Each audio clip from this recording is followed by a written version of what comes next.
does a countdown, like a 3, beep, beep, beep, and then it starts. And I thought I started my recording, and so I was like dancing. It was like beep, beep, beep, and then took a photo. I'll upload the photo as the thumbnail so you can see it. It was really funny. Alright, I'm back, guys. Back, like I never left. Macklemore? Is that Macklemore?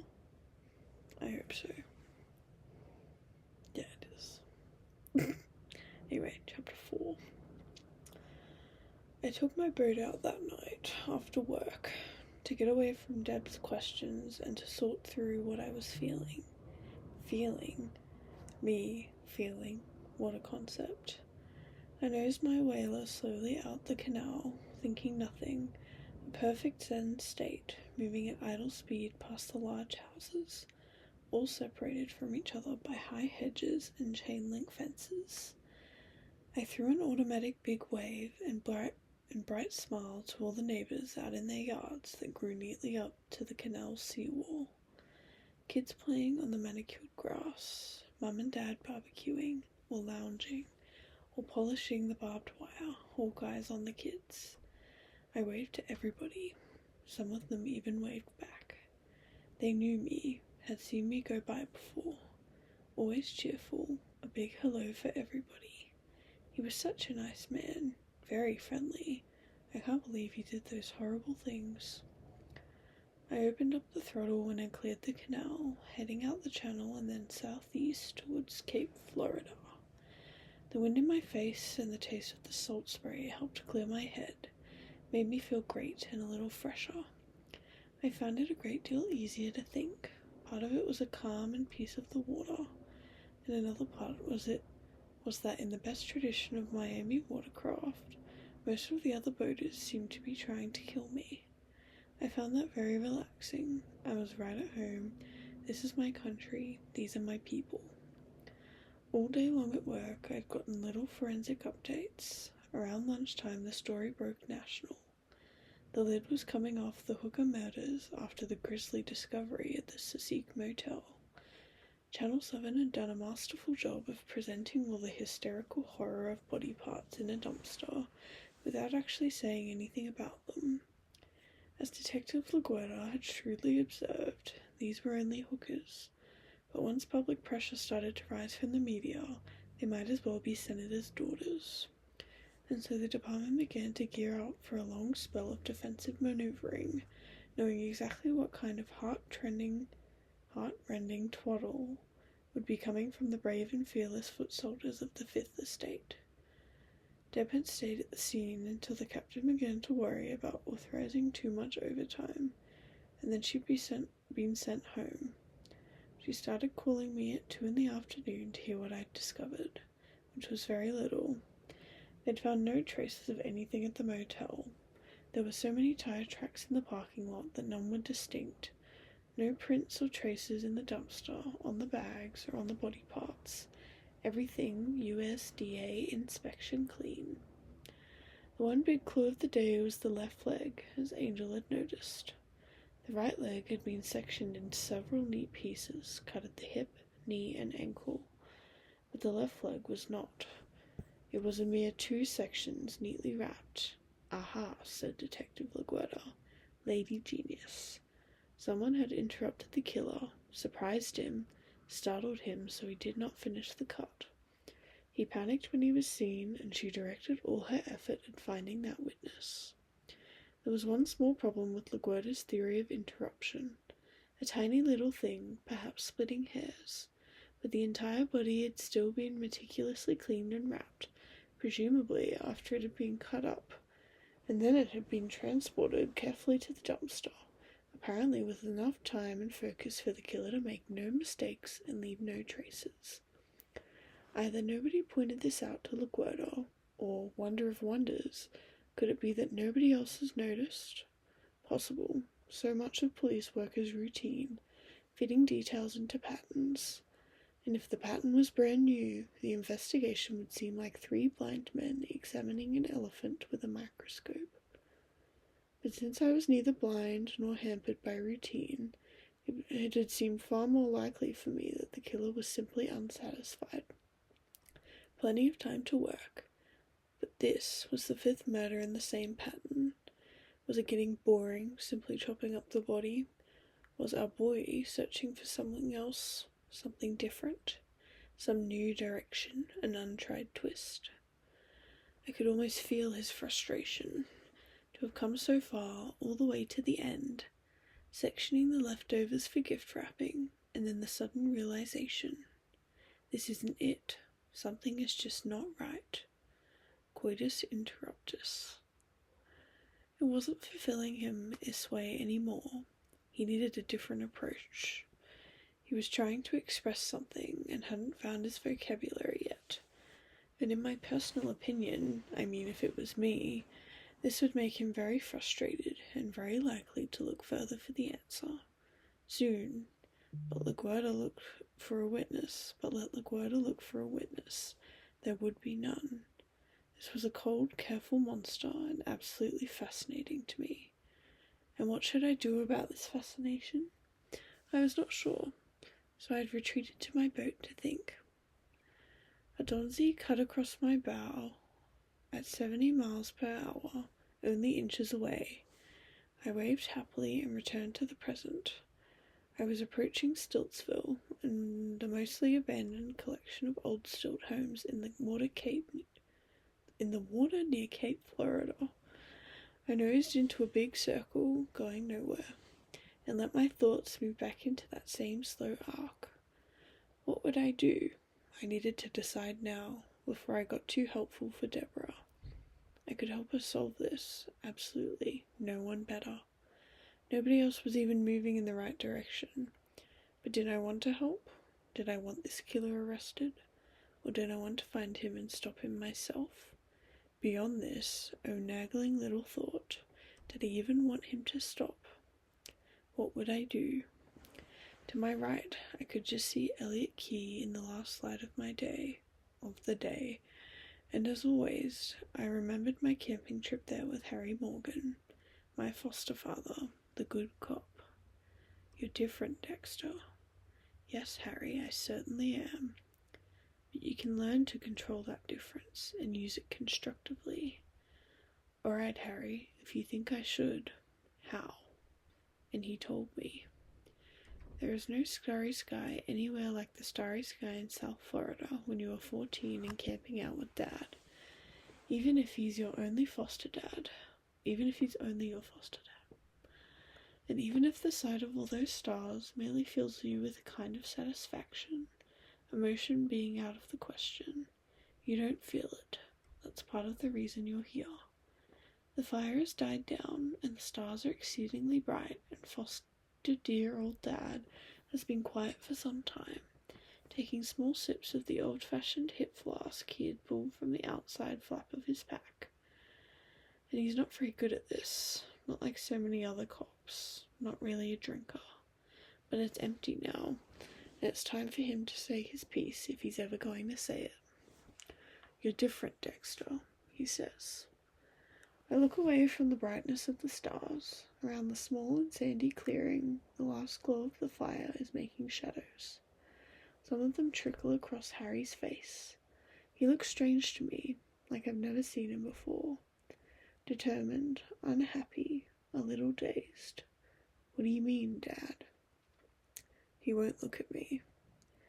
The Billups say Buddy has disappeared, he says. Noisy little creep, he was barking all night. Mum couldn't sleep. Mum needed her sleep, of course. Dying of cancer requires plenty of rest. And she wasn't getting it with that awful little dog across the street, yapping at every leaf that blew down the sidewalk. I found the grave, Harry says. There were a lot of bones in there, Dexter, not just Buddy's.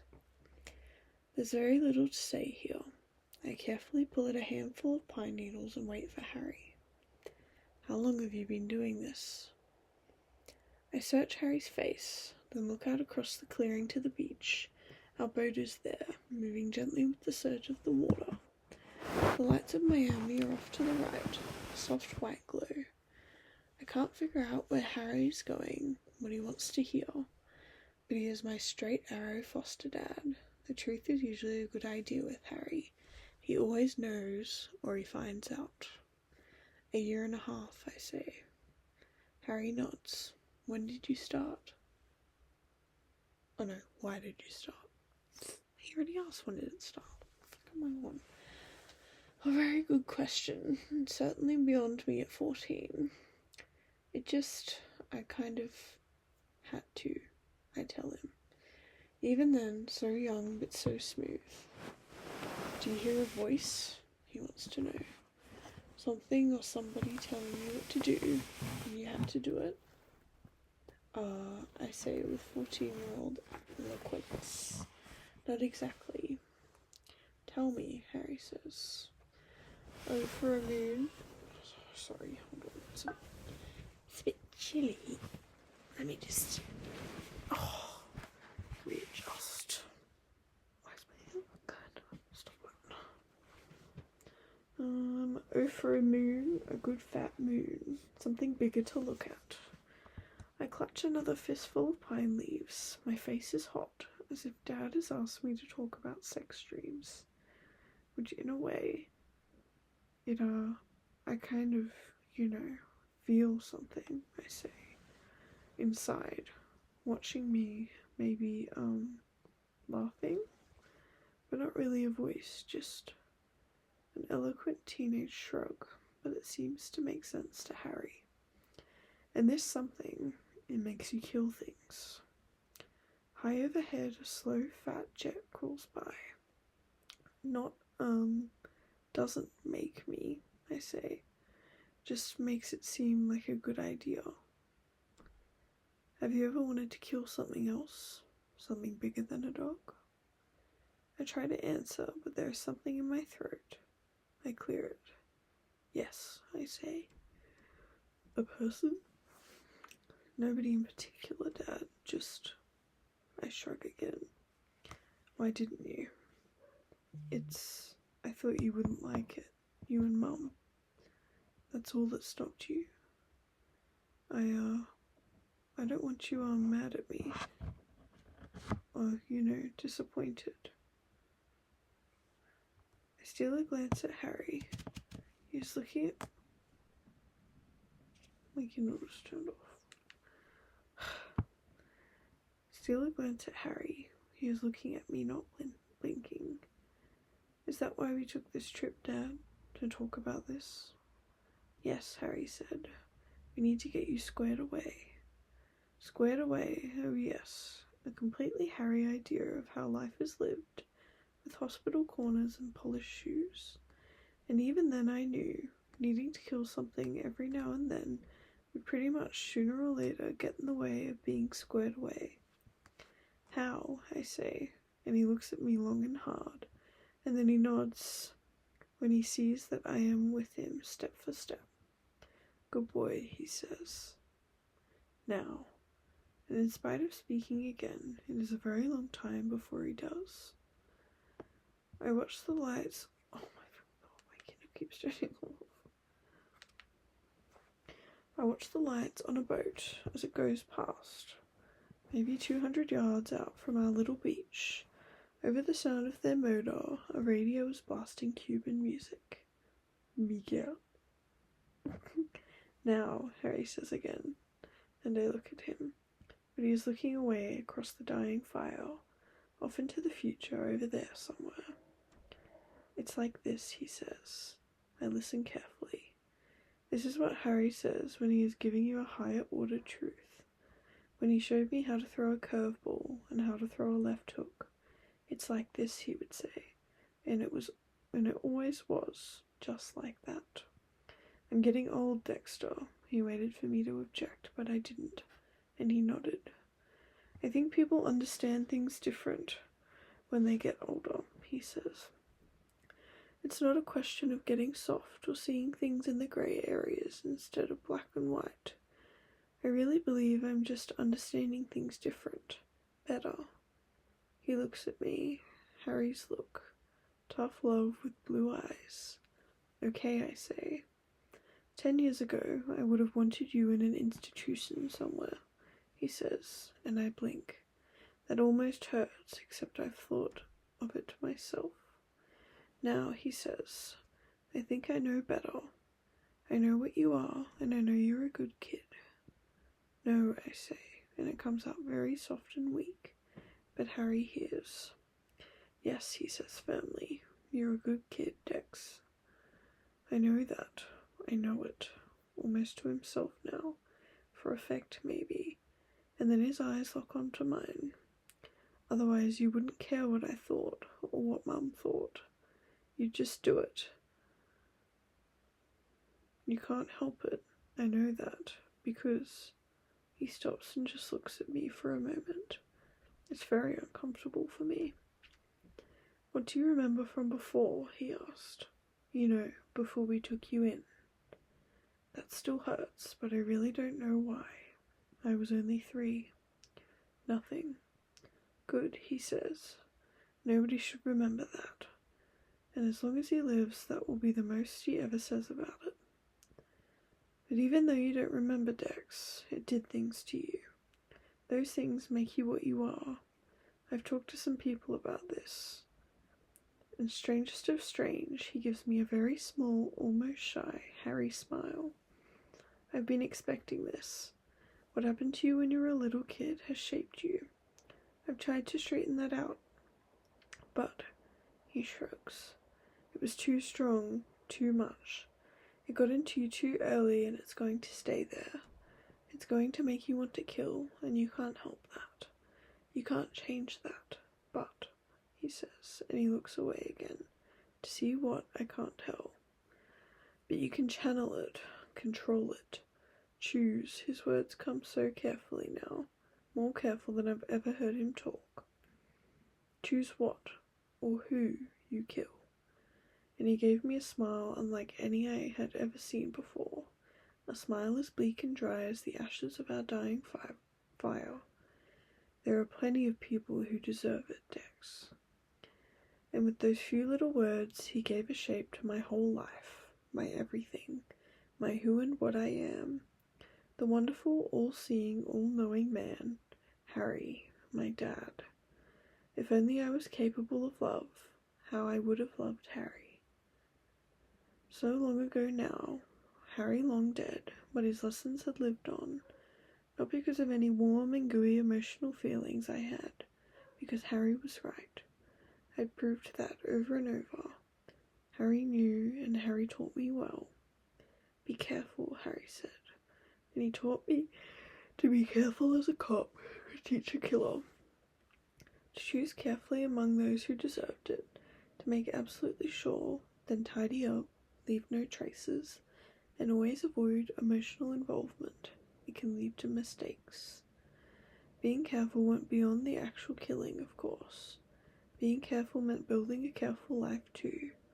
Compartmentalize, socialize, imitate life. All of which I had done so very carefully.